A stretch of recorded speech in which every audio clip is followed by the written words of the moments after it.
Ladies and gentlemen, here it is. The Listeners Radio.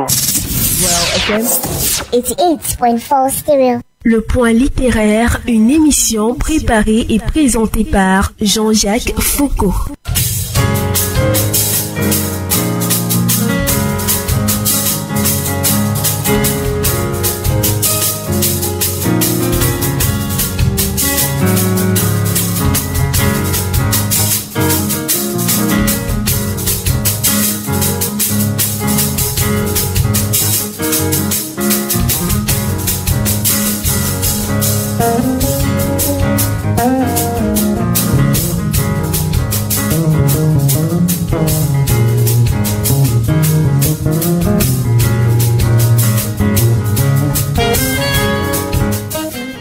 Y a-t-il une école d'humains agréés où est enseigné non seulement le savoir-être avec sa progéniture, le savoir-faire avec elle, bref, les stratégies d'élevage, d'éducation, de construction, de façonnage de ses enfants pour en faire des hommes et femmes remplis, accomplis, pour jouer auprès de la société des rôles de premier rang et même de premier plan? Bien sûr que non.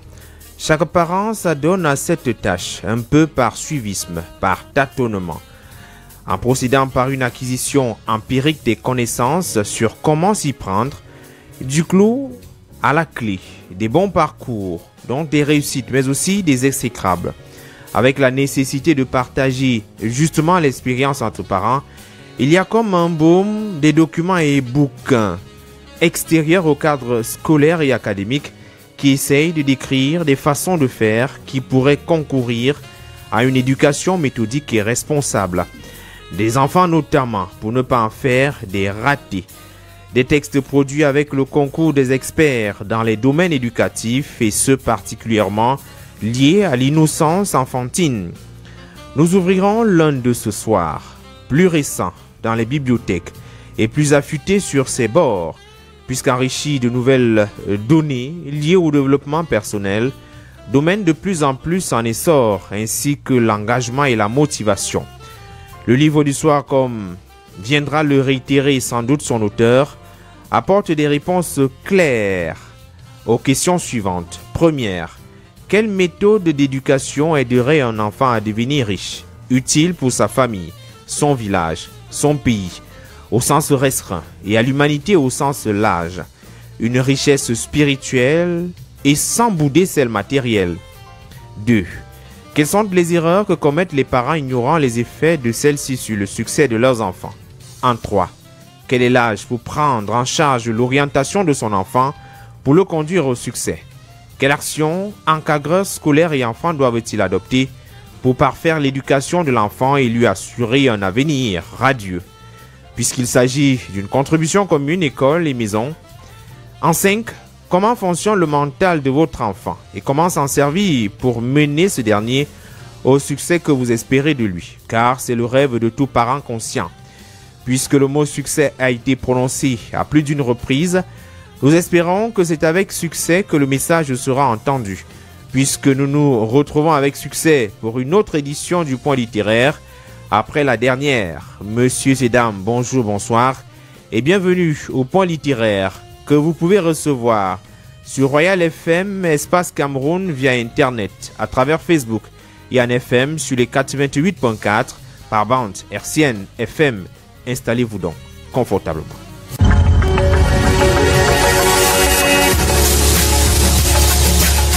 Pourquoi j'écris?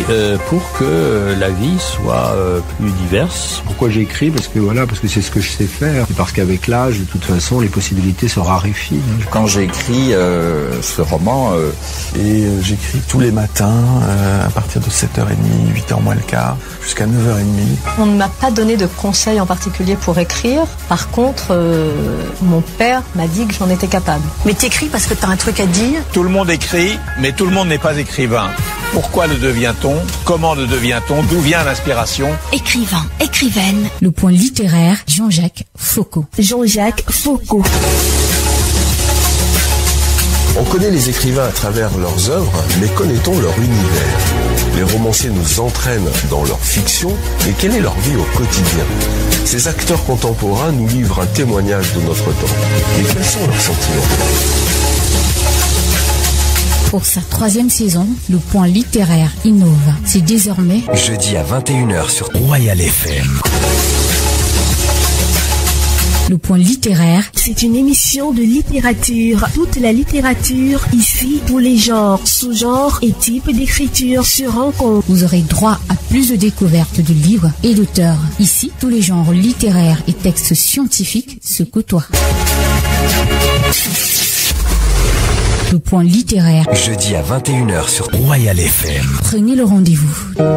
Nouvelle saison inédite. Avec Jean-Jacques Foucault. Jean-Jacques Foucault. On ne m'a pas donné de conseils en particulier pour écrire. Par contre, mon père m'a dit que j'en étais capable. Mais t'écris parce que t'as un truc à dire? Tout le monde écrit, mais tout le monde n'est pas écrivain. Pourquoi le devient-on? Comment le devient-on? D'où vient l'inspiration? Écrivain, écrivaine. Nouvelle saison inédite. Jeudi à 21h sur Royal FM. Le point littéraire, la première de couverture. La première de couverture.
Cette deuxième édition du point littéraire de l'année 2021 nous conduit à la rencontre d'un nouvel auteur, armé de son nouveau, sinon son premier texte, qu'il porte avec fierté.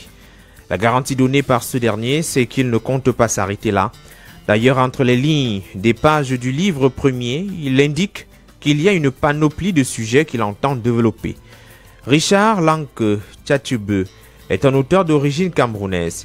Il est, en ce qui concerne son parcours scolaire et académique, un pur produit de l'INSEC de Bambili, promotion 2012, endroit où il a d'ailleurs découvert le développement personnel avec l'ouvrage « Les paroles magiques. Changez votre vie en 21 jours » de Marcel Béliveau. Voilà ce qui explique qu'il soit aussi porté sur le changement. Aujourd'hui, il est éducateur qui associe la psychologie à la pédagogie pour une approche éducative qui crédite la considération de l'enfant. Il est également co-associé du groupe CEBS Sarl qui a remporté 2 compétitions nationales dans la promotion des matériaux locaux et dans la lutte contre la pandémie Covid-19. Les clés cachées pour le succès de votre enfant est le titre de son premier ouvrage, enfin dévoilé. Allons à la rencontre de l'auteur à présent.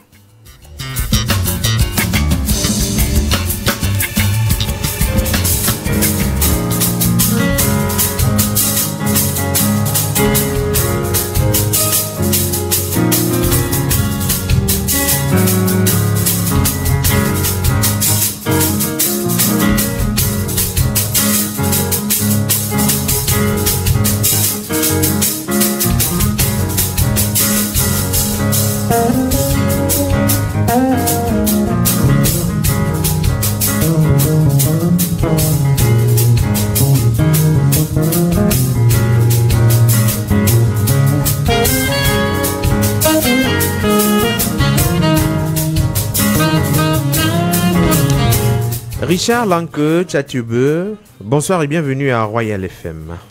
Bonsoir et merci bien de m'accueillir chez vous. C'est un plaisir en tout cas.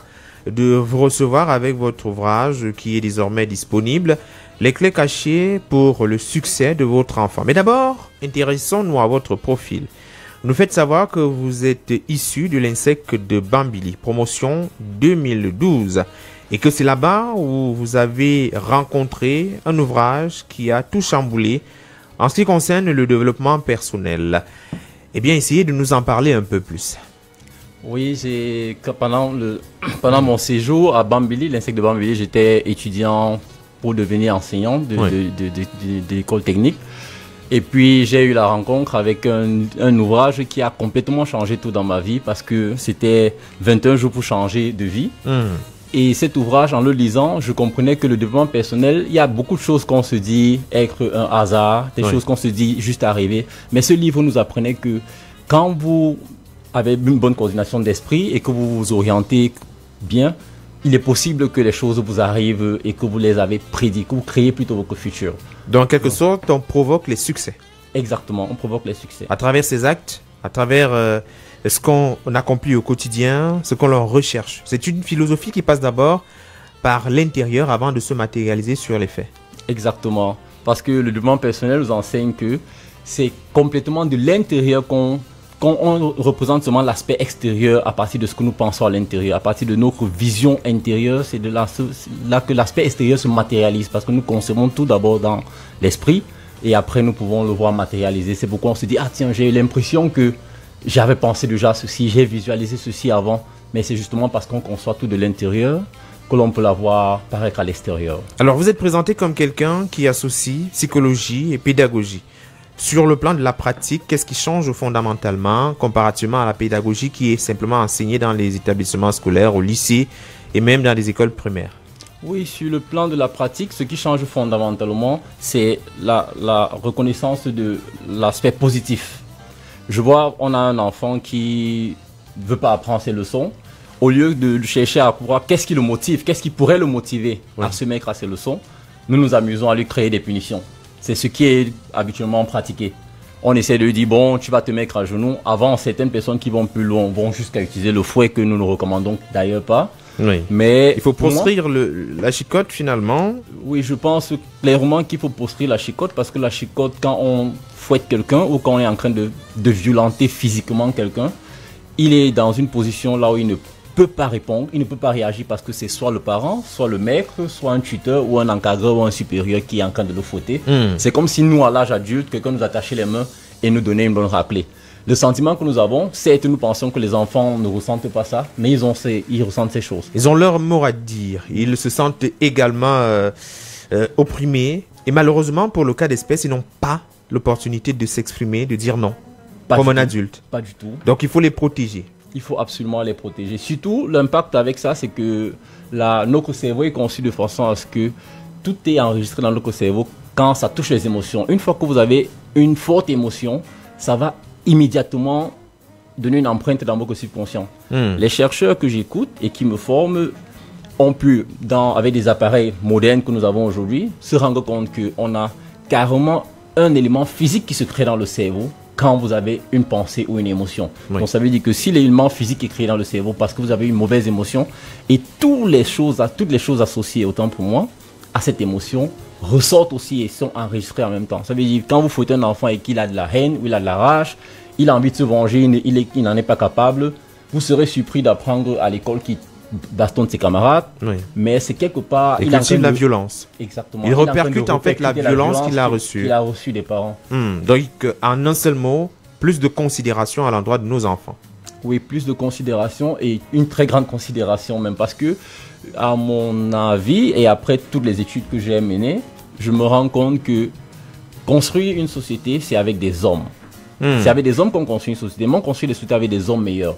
Pas des hommes qui sont frustrés, pas des hommes qui ont été toujours torturés et qui chaque jour ont tendance à penser à la reprimande au lieu de la compréhension, au lieu de chercher à identifier quel est l'élément positif que mon vis-à-vis je peux utiliser pour pouvoir amener mon vis-à-vis à adhérer à mon projet. Tout à fait. Donc c'est un peu ça. Au-delà de vos activités d'écriture et au niveau de l'éducation, vous êtes co-associé du groupe CEBS, SARL. Ce qui nous intéresse, c'est notamment matériaux locaux dans la lutte contre la Covid-19 ou la pandémie à Covid-19. Concrètement, cela veut dire que vous avez œuvré dans le médicament, dans quoi en particulier pour remporter cette compétition-là? Nous avons œuvré dans le lavement. Nous savons qu'après l'avènement du Covid-19, les mesures barrières étaient celles les plus répétées et parmi lesquelles on demandait non seulement la distanciation sociale, le port du masque, mais il fallait avoir les mains constamment propres. Oui. Donc, ce qui fait que nous avons œuvré sur la mise sur pied d'un lave. La fabrication du matériel nécessaire. Oui. Mais qui, différemment, concrètement, la plupart des lave-mains, celui-ci se faisait utiliser avec des pédales. Ça veut dire vous piétinez pour avoir du savon liquide et vous piétinez de l'autre côté pour avoir de l'eau. Ça fait que c'était vraiment une barrière dans la chaîne de transmission du virus. Donc, nous avons pu le concours, la journée de lavement qui était organisée par le ministère de la Santé en association avec l'UNICEF, la Banque mondiale et d'autres. Nous avons été classés les meilleurs dans l'innovation et dans l'accompagnement. C'est une innovation très importante dans la mesure où dans l'arrière-pays, il n'y a pas toujours les fontaines, il n'y a toujours pas de robinet, le robinet ne coule pas tous les jours. Donc pour cette solution-là, véritablement, c'était une initiative assez brillante. Alors, merci. Si on reparle de votre livre, l'objet de votre présence ici aujourd'hui, les clés cachées pour le succès de votre enfant.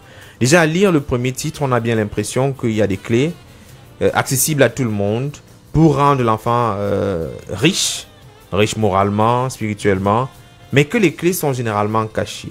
Alors, le thème ou le titre, apparemment, porte un sens lourd, bien choisi par l'auteur que vous êtes. Bien entendu. Parce que si j'ai pensé que ces clés sont cachées, c'est parce que j'ai cherché à les trouver. Oui. Et je me suis rendu compte qu'elle n'était vraiment pas vulgaire, n'était pas disponible pour tous. Oui. C'est-à-dire, il faut choisir comment tenir compte de la psychologie de l'enfant pendant qu'on est en train de l'éduquer.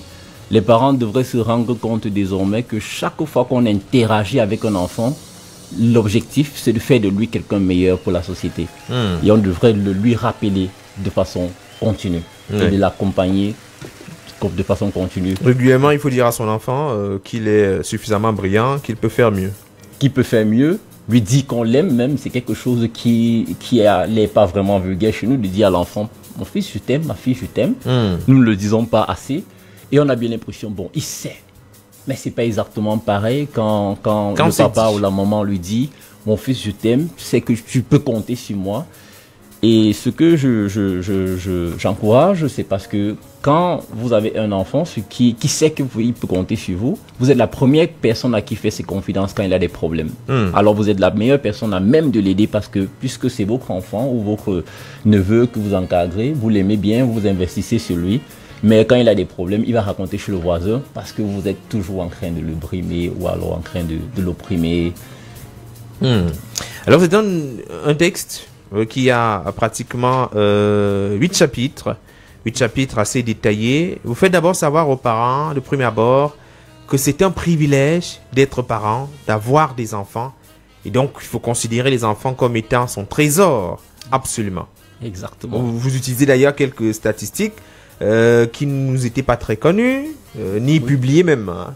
Oui, malheureusement, parce que on voit souvent des personnes qui se disent, bon, tiens, parce que je suis aller dans une chambre avec une dame et qu'un bébé en est arrivé, on se dit que c'est juste la force de la nature et puis il n'y a rien de particulier, mais comme je dis dans ce document, ça relève d'un mystère parce que sur 4 couples, on a à peine 20% seulement, 25% pourtant pour moi, de couples qui auront un succès, même s'ils sont en équilibre, parfait équilibre de santé. Oui, donc 12% de fœtus n'arrive pas à terme sur une famille, du moins sur une population de près de 200 personnes, 60 couples seuls, 25 couples auront une conception et uniquement 22 bébés naîtront.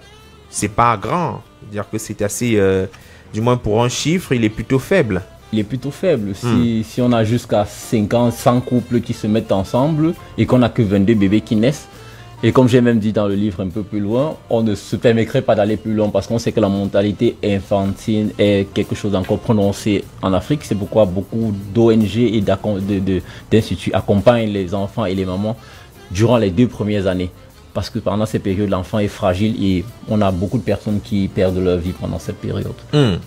Alors la question qui est même d'ailleurs celle d'entrée est fondamentale dans ce livre. Quelle méthode d'éducation aiderait un enfant à devenir riche et utile pour sa famille? Oui, je pense que la méthode d'éducation qui aiderait un enfant à devenir riche et utile pour sa famille, c'est que le parent rentre l'enfant au centre de son éducation. Ça veut dire, quand je prends toujours un exemple, quand je parle avec des personnes, quand j'échange avec des gens, je leur dis, souvenez-vous que chaque fois que vous voulez punir un enfant, ou vous voulez, le seul objectif, c'est de l'amener à comprendre que vous n'aimez pas ce qu'il fait et que vous voulez qu'il soit meilleur. Une fois qu'on le comprend, on évite de lui donner des punitions exagérées, on évite de lui donner des réprimandes exagérées, mais mieux encore, on peut plutôt choisir ce qui le stimule pour pouvoir le laisser à lui-même s'auto-motiver, parce que quand on est auto-motivé, on apporte des résultats bien meilleurs que quand on les fait par la crainte d'un parent, d'un tuteur, d'un enseignant, d'un encadreur. Bon. Il faut faire rêver les enfants. Exactement. Il faut que les enfants rêvent suffisamment. Et quelque part, même on est pris de panique lorsque vous dites dans votre ouvrage qu'il faut amener les enfants à aimer l'argent. Oui, justement. À aimer l'argent. Peut-être avant 7 ans, après 7 ans. Comment se déroule le processus? D'abord, il ne faut pas que les enfants soient fermés. Il faut s'ouvrir. Il faut voyager. Il faut les laisser avoir des rêves démesurés. Bon, démesurés, c'est-à-dire que selon le point de vue.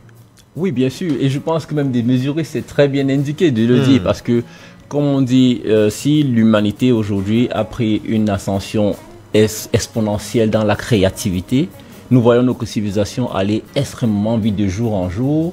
On a des innovations, c'est parce que les gens rêvent, c'est parce que les gens pensent. Pour revenir à ce que nous avons dit à l'entame d'émission, tout commence à l'intérieur. C'est quand on peut penser qu'on peut matérialiser ce qu'on a pensé. C'est une fois qu'on a pensé qu'on peut rêver et qu'on se dit, je me souviens, il y a une des présidentes du Libéria, je ne vais pas citer son nom ici, elle disait, si votre rêve n'est pas grand, c'est qu'il n'en vaut pas la peine. Ça veut dire que votre rêve devrait vous effrayer. Parce que ça doit être quelque chose qui est au-dessus de vos forces, au-dessus de l'entendement normal, afin que vous puissiez développer la créativité. La créativité. On devrait amener son enfant à pouvoir penser, être milliardaire, millionnaire, être l'homme le plus influent, la femme la plus influente sur tel ou tel autre aspect, domaine sécuritaire et autres. Exactement. Je me souviens de là où j'ai grandi, et je le mentionne un peu dans mon livre, on nous enseignait que, bon, l'argent, vous allez apprendre à manipuler l'argent quand vous serez un peu plus grand. Vous allez, c'est pas nécessaire de savoir, je recevais chez moi, j'ai eu le privilège de recevoir la plupart des supports de mon père sans devoir savoir absolument combien ça coûte, sans devoir toucher l'argent forcément. Ça fait que ça vous déconnecte d'un matériel ou d'un outil qui est extrêmement capital pour votre vie en l'âge adulte. Nous ne faisons rien sans argent. Si nous devons nous prendre un médicament, si nous devons nous nourrir, si nous devons pouvoir nous consommer une boisson potable, il faut bien sûr dépenser parce que tout est avec de l'argent aujourd'hui. D'un côté, d'amener les enfants à aimer l'argent, à rêver grand, il faut les gaver de pensées positives. De pensée suffisamment positive, il faut faire des voyages avec les enfants, les amener à côtoyer des grands milieux. Mais vous nous faites également savoir que les parents moins nantis ne devraient pas avoir peur dans la mesure où il y a des espaces vides. L'essentiel, c'est que l'enfant s'amuse et se sente épanoui. Exactement. Et je veux dire que les enfants n'ont pas du tout de barrière. C'est nous les parents qui connaissons, or celui-ci est plus nanti, l'autre est moins nanti. Une fois que vous mettez les enfants dans une sphère, surtout les enfants juste à moins de 10 ans, ils ne vont pas tout de suite se souvenir que non, tiens, celui-ci, il vient d'une famille aisée, je viens pas. Ils vont se mettre ensemble, ils vont se mettre à jouer. Ça veut dire, si vous amenez un enfant dans un parc d'attractions qui est relativement moins coûteux, vous lui faites découvrir des choses. Il a de l'imagination parce que chaque fois qu'on se rapproche des nouvelles informations, des nouvelles connaissances ou une nouvelle expérience, on a le cerveau qui absorbe toute l'expérience qu'on est en train de vivre et il nous donne une certaine imagination. Il faut absolument sortir. L'enfant commence par s'imaginer, ah tiens, papa m'a amené à Douala en avion. Et puis il dit, c'est bon, je peux piloter demain. Mais si on était là, c'est pas sûr que l'idée vient immédiatement. Et si vous nourrissez cette idée, il travaille et il est stimulé parce qu'il sait qu'il veut piloter. Et pour piloter, il faut travailler. Vous faites la moitié du chemin de l'effort parce qu'il va travailler, il aime piloter. Et si vous nourrissez ce rêve, et puis il aura forcément, il va vous faciliter la tâche dans son éducation. L'enfant doit pouvoir rêver, créer, du moins à travers ce qu'il le voit. Donc l'environnement est très important. Il ne faudrait pas se dire, l'enfant est trop petit, il ne peut pas encore voyager. Nous, on va voyager un peu plus tard, il le fera. Donc il faut le faire tout de suite. C'est ce qu'on peut comprendre dans l'ouvrage. Alors il y a cette question, les erreurs que commettent les parents ignorants, justement les effets que cela peut avoir sur le succès de leurs enfants. Il y a quelques erreurs que vous mentionnez dans l'ouvrage, peut-être pour donner un petit aperçu aux auditeurs. Les erreurs les plus évidentes lorsqu'on a un enfant, qu'on veut façonner, sont lesquelles? Les erreurs les plus évidentes quand on veut façonner un enfant, c'est de toujours se dire que si vous lui montrez qu'il est bon, il va tout être faible. On nous a toujours raconté cet adage-là que ne montrez pas à l'enfant qu'il est intéressant, qu'il fait bien, parce que ça va réduire son potentiel. Alors que de par les études que j'ai faites, on se rend compte que le succès nourrit le succès. Certains gens disaient même souvent que ce sont les rayures du maillot qui font d'une grande équipe la grande équipe. Parce que quand vous allez au stade en sachant que vous portez une grande histoire pour vous, vous avez déjà un moral différent du moral de celui qui sait que j'ai en face de moi un coriace qui va certainement me ratatiner, si vous permettez l'expression. Donc on est là, on se dit, l'enfant à 18 sur 20, il ne faut pas lui dire qu'il est très fort, sinon il va nous rapporter un 14 sur 20 le semestre prochain, le trimestre prochain. Exactement. Quand mon enfant a 18 sur 20, ça lui arrive d'avoir 16, 18 sur 20, je lui dis, oh c'est bravo, tu as fait un travail intéressant. Je vois là que les deux petites choses que tu aurais pu améliorer te permettraient de devenir encore meilleur. C'est un discours complètement différent de lui dire pourquoi est-ce que tu as raté ces deux choses, ou alors la prochaine fois je veux un 20 à la maison. Je veux un 20, voilà, on dit je veux un 20, mais qu'est-ce qui le stimule? Vous lui dites que vous reconnaissez, parce qu'un enfant s'est battu de 0 à 20, il en a eu 16 ou 17 ou 18. Et vous laissez complètement, comme on parle de la théorie du verre à moitié vide, vous laissez complètement tout le chemin qu'il a fait pour voir les deux petites erreurs qu'il a manquées pour lui donner 18 sur 20. Alors Richard, on a l'impression à vous écouter que c'est un travail à plein temps, que le parent doit opérer. Mais il y a aussi l'école. L'enfant peut passer même 75% de son temps au cours de l'année scolaire à l'école et il rencontre moins le parent. Alors, à l'école, est-ce que le parent peut encore venir influer ou influencer véritablement dans le domaine scolaire, à l'établissement? On n'est pas là, on ne peut donc pas voir. Alors, l'école et la maison, comment est-ce qu'on harmonise tout cela pour que l'enfant garde ou soit focus sur le succès qui est l'objectif, la finalité?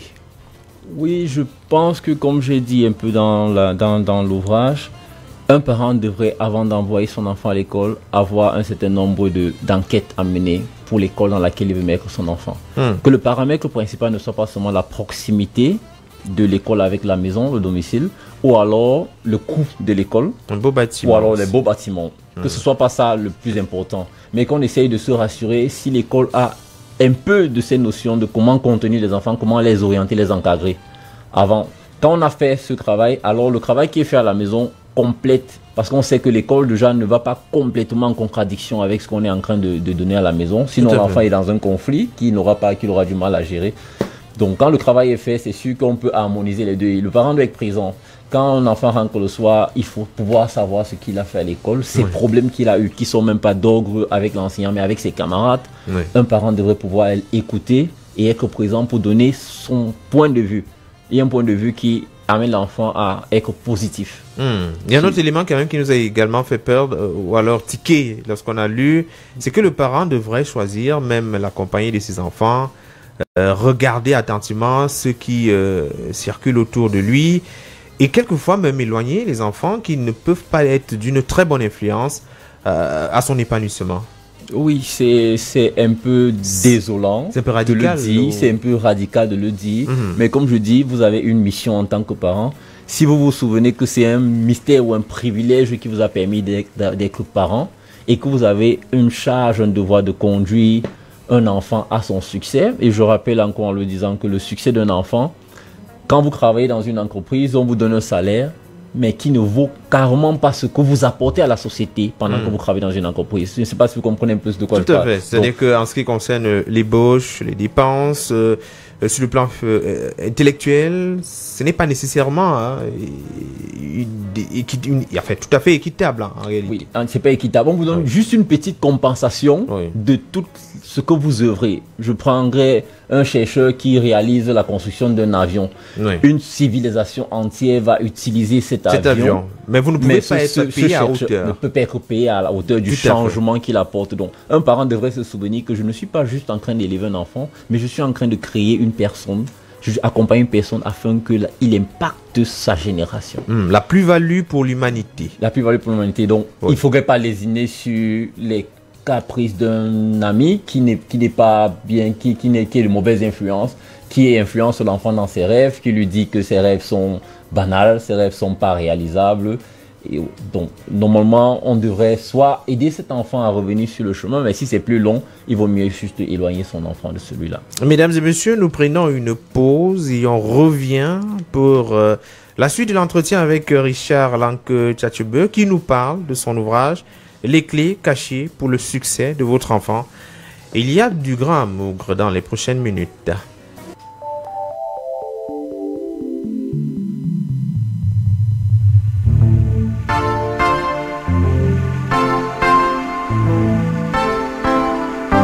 Le point littéraire, les classiques littéraires. Les classiques littéraires.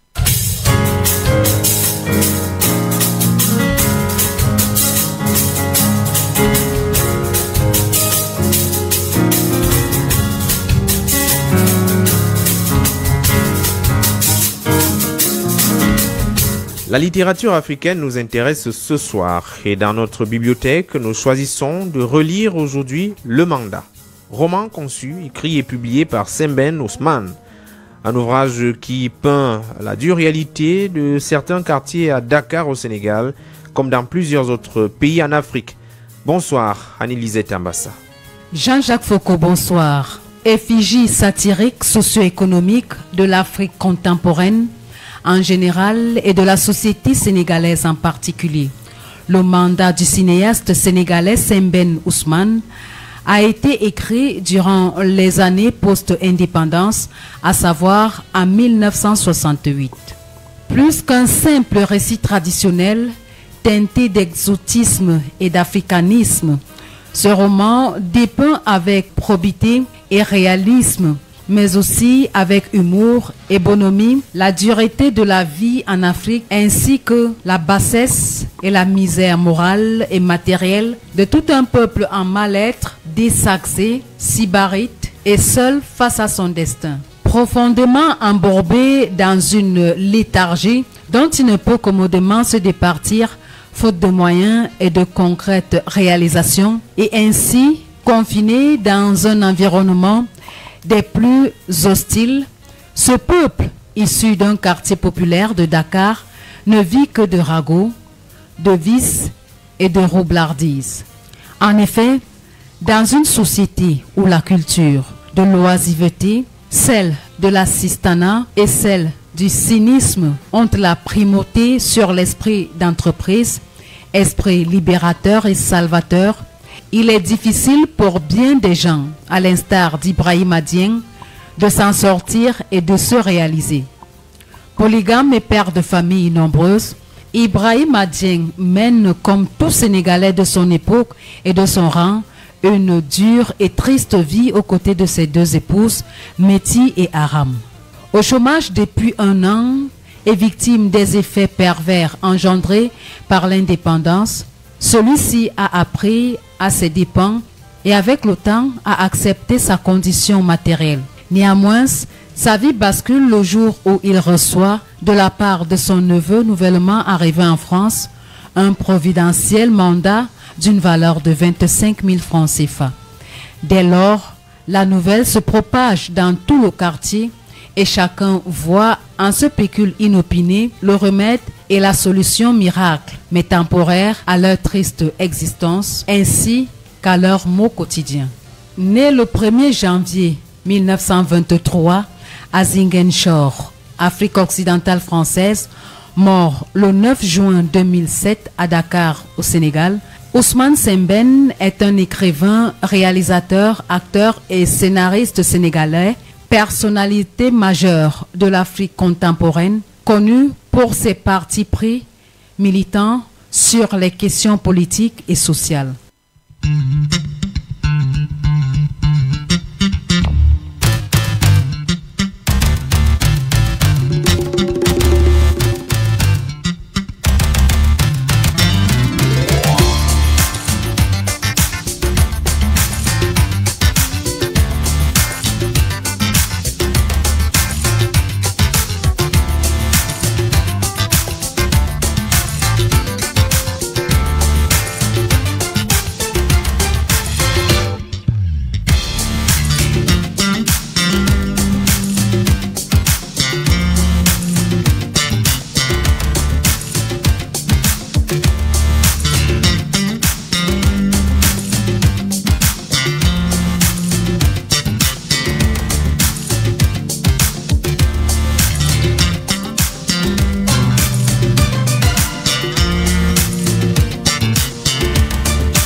Merci à Anne-Lisette Ambassa pour le classique littéraire du soir. On a pu revisiter le roman Le Mandat de Sembène Ousmane.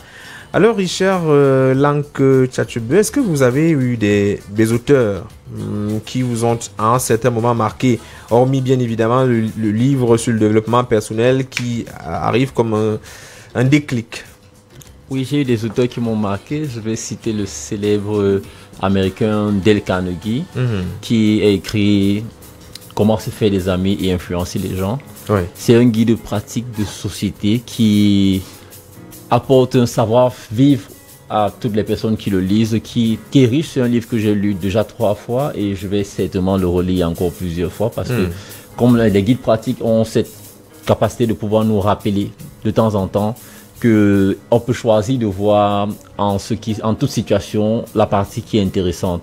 On peut éviter de pouvoir, quand on vient avec quelqu'un, toujours chercher à récolter ce que nous on cherche.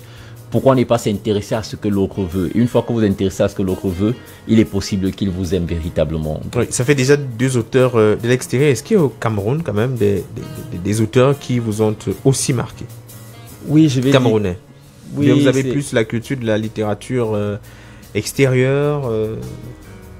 C'est vrai que sur le développement personnel, c'est là où je me suis plus nourri. Oui. Les œuvres que j'ai lues au Cameroun. En termes de production, c'est pas très dense en ce moment. C'est pas très dense sur le développement personnel.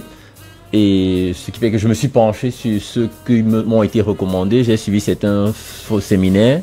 Et c'est à l'issue de ces séminaires que j'ai eu ces déclics pour la lecture et surtout pour m'orienter vers le développement personnel. Et c'est plus ces auteurs-là qui m'ont beaucoup marqué. Est-ce que vous avez l'impression que à travers la rédaction d'un ouvrage, vous allez être écouté, entendu par les parents dans un contexte où on dit que les gens lisent moins. C'est malheureusement ça. Les gens lisent moins et plus le temps passe, moins ils lisent encore. Donc je pense que les gens vont écouter. Heureusement, je me suis débrouillé pour condenser du mieux que je pouvais pour que l'information ne soit pas fatigante. Que l'on puisse lire et vouloir relire parce qu'on a moins de 100 pages. C'est écrit dans un style relativement facile à lire. Donc, je me suis assez bien mené de toutes les façons. Pour éviter que ça décourage plus d'un lecteur. J'ai bien les projets de vouloir faire des versions audio à l'avenir, mais je pense qu'il faut qu'on s'encourage aussi à lire parce que la vraie richesse dans la lecture, nous apprenons énormément pendant que nous lisons. Il y a des phénomènes que je ne veux pas encore révéler ici sur ce que représente la lecture dans un apprentissage. Mais ça va arriver dans les prochains textes. D'ailleurs, vous l'annoncez quelque part dans l'ouvrage. Oui, je l'annonce. Un guide de pratique d'éducation. Il est donc à la disposition des parents, surtout pour mener à bien leurs tâches, assurer le succès des enfants. Il y a le chapitre 4, les libertés de l'enfant et ses droits. On se serait attendu à voir et devoir quelque part. Bon, je pense que oui, les devoirs, l'enfant c'est nous qui le moulons. Et c'est sûr que quand on dit il y a liberté, il y a les droits, il y a forcément les devoirs quelque part. Mais je me suis concentré parce que ce livre est principalement là pour éduquer les parents à pouvoir amener leurs enfants à faire ce qu'ils veulent. C'est dit que si je veux que mon enfant fasse certaines tâches, ça c'est son devoir. Mais mon devoir, c'est de pouvoir l'amener à le faire de façon aisée. Que ça lui plaise de faire la tâche que je veux faire. Donc normalement, en ce moment, ça ne paraît plus comme un véritable devoir pour lui, mais ça paraît comme quelque chose dont il a la stimulation. Pour lui, ça devient un désir de faire ce que nous faisons. Donc c'est pourquoi je n'ai pas mentionné les devoirs. J'ai préféré m'appesantir sur les droits que l'enfant, les libertés, les droits que l'enfant doit avoir. Et maintenant, jusqu'à quel niveau de liberté on peut laisser faire au niveau des enfants? Jusqu'à quel niveau de liberté on peut se dire ça c'est possible, on peut permettre, on peut laisser l'enfant s'épanouir de cette façon-là? À partir de quel moment on trouve les limites au niveau des libertés de cet enfant-là? Je pense que laisser les libertés de l'enfant c'est pas un laisser aller. C'est que le parent fixe les règles et le parent doit être ferme sur les règles. Parce que le parent a une orientation, une vision dans laquelle il conduit l'enfant. Il doit être ferme sur les règles. Ça veut dire, si je dis qu'on doit dormir à 22h au plus tard à la maison, le week-end, et peut-être à 21h en semaine, il faudrait qu'on soit d'accord sur ces règles-là et qu'on soit clair dessus. Mais mieux, il faut expliquer à l'enfant pourquoi ces règles sont fixées. Justement, c'est quand vous passez à cette étape, ça c'est ce que nous ne faisons pas, ça fait partie des clés qui sont cachées. Nous disons, bon, chez moi on dort à 21h. Donc va dormir. Va dormir. Et puis on lui explique pas, tu sais, demain matin, tu auras du mal à te réveiller, tu dois aller à l'école à telle heure. Quand vous l'amenez à comprendre, ça veut dire qu'il est coopératif. Vous avez tenu compte de sa personne, vous lui avez donné de la considération et vous lui avez expliqué pourquoi vous prenez les décisions. Bon. Vous avez permis à votre enfant, selon son environnement, de découvrir des choses, de rêver. Maintenant, c'est à quel âge exactement qu'il faut prendre en charge l'orientation de son enfant pour l'amener directement au succès? L'orientation de son enfant, désolé de vous surprendre parce que l'enfant, son orientation commence 3 mois avant sa naissance dans le ventre de sa maman. 3 mois avant la naissance? Avant la naissance. Les chercheurs et scientifiques, par les études, se sont rendus compte que l'enfant peut déjà écouter. L'enfant a des émotions et il ressent habituellement les mêmes émotions que la maman ressent. C'est pourquoi on interpelle les parents, surtout quand les femmes sont enceintes, de prendre beaucoup de temps, de choisir leurs émotions parce que vous influencez quelqu'un que vous voulez encadrer.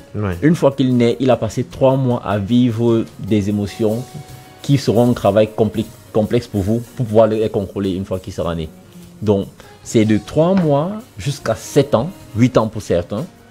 C'est la phase d'enregistrement. Comme dit le professeur Bruce Lipton, c'est la phase d'enregistrement là où l'enfant doit se faire un certain nombre d'informations. Tout à fait. Pour le conduire dans ses prochaines orientations dans la vie. Donc il faut le faire le plus tôt possible. Oui. À 7 ans, il faut parler à la mère, il faut éviter de stresser la mère puisque l'enfant peut ressentir les frustrations du couple, les différentes querelles, la violence manifeste qui existe dans le foyer en question. Lorsque vous parlez des techniques d'éducation à la richesse, faut-il répéter à l'enfant au quotidien, faut devenir riche, faut devenir riche? Vous semblez préférer les questions d'entrepreneuriat. Faut lui dire, bats-toi pour être un entrepreneur, ou bien un salarié, ou bien on lui expose tous les cas de figure. Oui, je pense que pour devenir riche, l'approche la plus évidente et la plus vulgaire, c'est de s'auto-employer. Oui. Dans quelle mesure? Parce que quand vous avez des idées, vous les implémentez de façon évidente. Mais une fois que vous êtes employé chez quelqu'un, vos idées sont certes constructives, mais vous devez vous orienter à aider celui-là à réaliser les rêves qu'il est en train de mettre sur pied avec son entreprise. Ça fait que si vous voulez réellement avoir un meilleur déploiement, il faudrait que vous soyez contrôle, que vous soyez le maître de ce que vous essayez d'initier comme rêve. Oui. Donc, mais on peut être un bon employé, il y a des employés qui sont suffisamment rémunérés et c'est même mieux d'être un employé avant de devenir un employeur. Parce que l'on apprend énormément pendant qu'on est employé. Pouvoir tâter le terrain, voir comment ça se déroule, pour espérer demain gérer son entreprise, avoir des investissements. Exactement.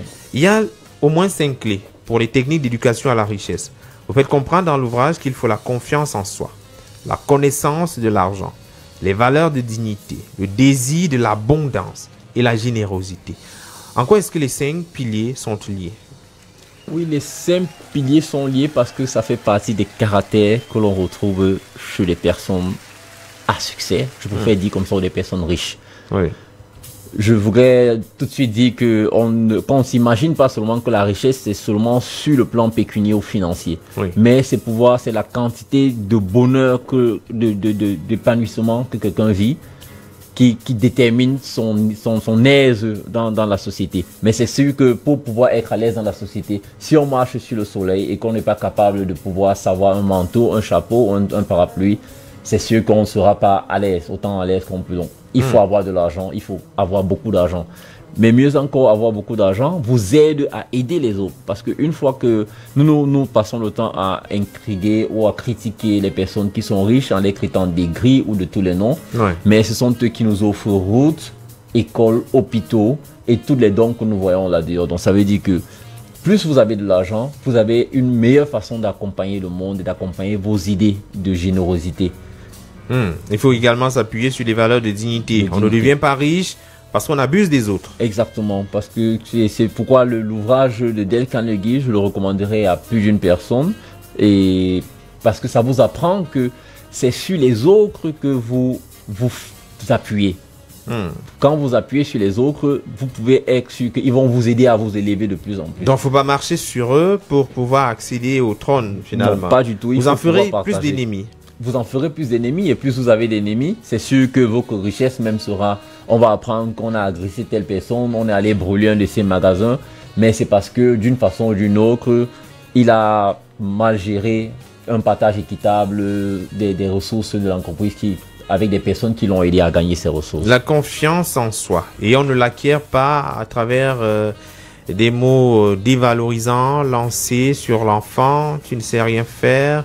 Une petite histoire, une anecdote également dans votre ouvrage qui nous faisait rire de cet homme en tenue qui appelait son tout petit « Est-ce que le bandit a bien passé la journée ?» Exactement. Ça peut être drôle, ça peut être comique, mais ça a eu un impact visiblement sur le devenir de l'enfant. Bien entendu, comme je disais, si ce langage lui est répété plusieurs fois et que son cerveau il finira par devenir bandit. Parce que malheureusement, si vous analysez bien, ce que nous répétons plusieurs fois, même si c'était un mensonge, a tendance à devenir la vérité.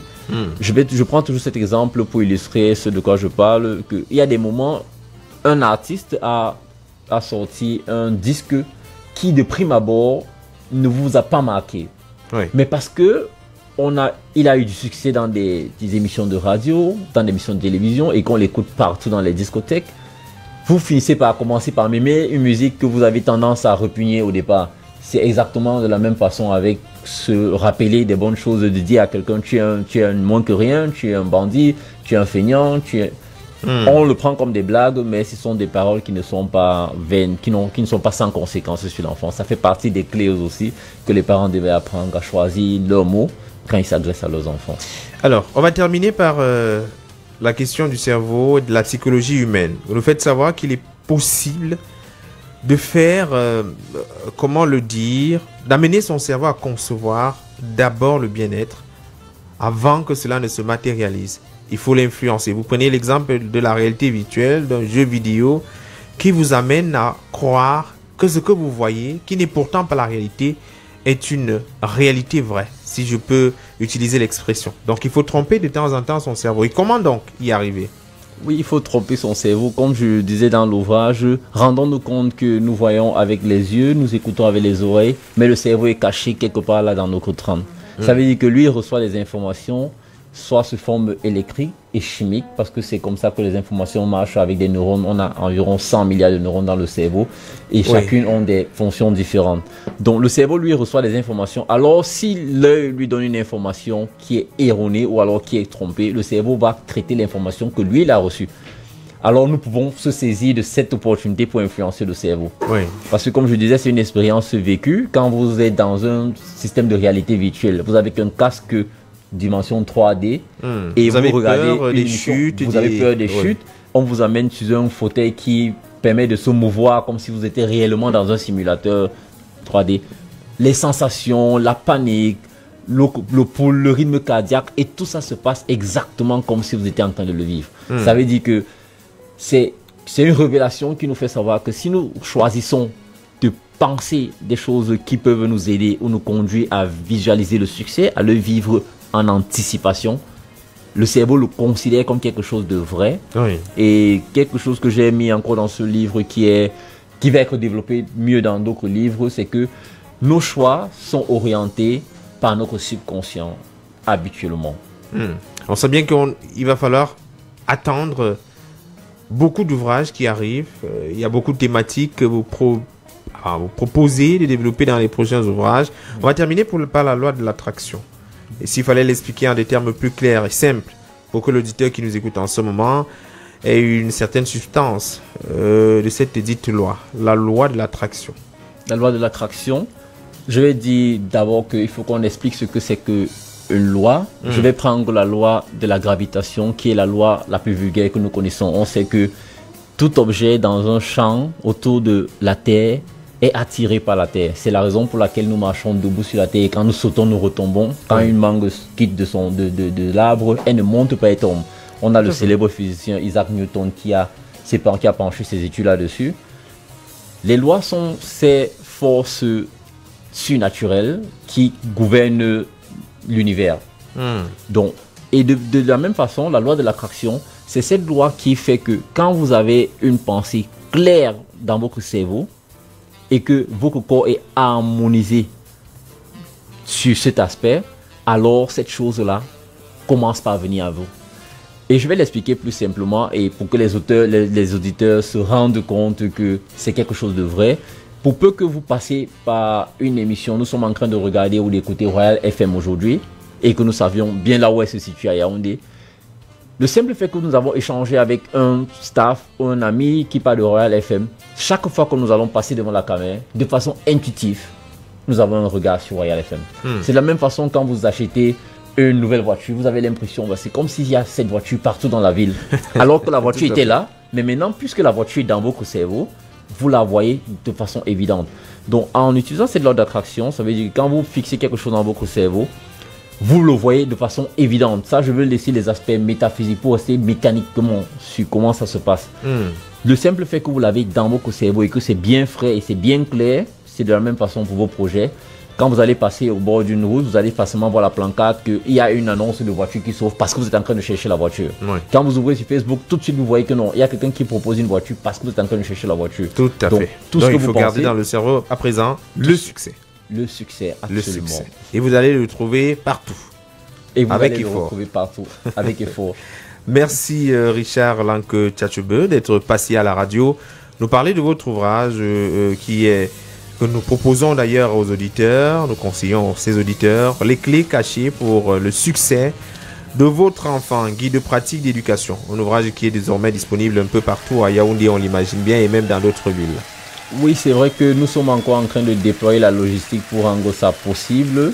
L'ouvrage est encore en train d'être produit. Nous sommes en train de mobiliser les fonds, les ressources pour pouvoir produire à grande échelle parce que nous pensons que c'est désormais devenu comme un médicament. Oui. Parce que hormis les parents qui doivent éduquer les enfants, nous avons des mamans qui attendent des bébés. Ça veut dire que même des sages-femmes devraient pouvoir se nourrir de certaines informations ici pour conseiller les mamans pendant qu'elles leur régulière visite de prénatal. Allez, peut-être un dernier mot avant de définitivement se quitter. Je vous dis d'abord merci à Royal FM pour ce privilège de me permettre de m'exprimer sur ce livre, de me permettre d'exprimer ma pensée sur l'éducation des enfants qui est le socle de notre société. Je pense que demain, si nous avons des armes et que nous avons beaucoup d'éveil qui, dans ce sens, c'est sûr que notre société sera un peu meilleure que ce qu'elle est aujourd'hui. Merci à vous de partager votre expérience et de votre savoir avec nous et les auditeurs. Messieurs et dames, c'est terminé pour le point littéraire, édition de ce jour. Il s'appelle Romuald Ekoumé. Il est resté en face de nous à la mise en onde, régie d'antenne, Carole Prudence Tientieux, coordination centrale, Bertrand Oona, supervision générale, le révérend pasteur Emmanuel Noël Bissaï, Jean-Jacques Foucault, c'est mon nom. Je vous retrouve jeudi prochain avec un nouvel ouvrage, un autre auteur et surtout la volonté de savoir un tout petit peu plus sur ses écrits. Bonne soirée à vous.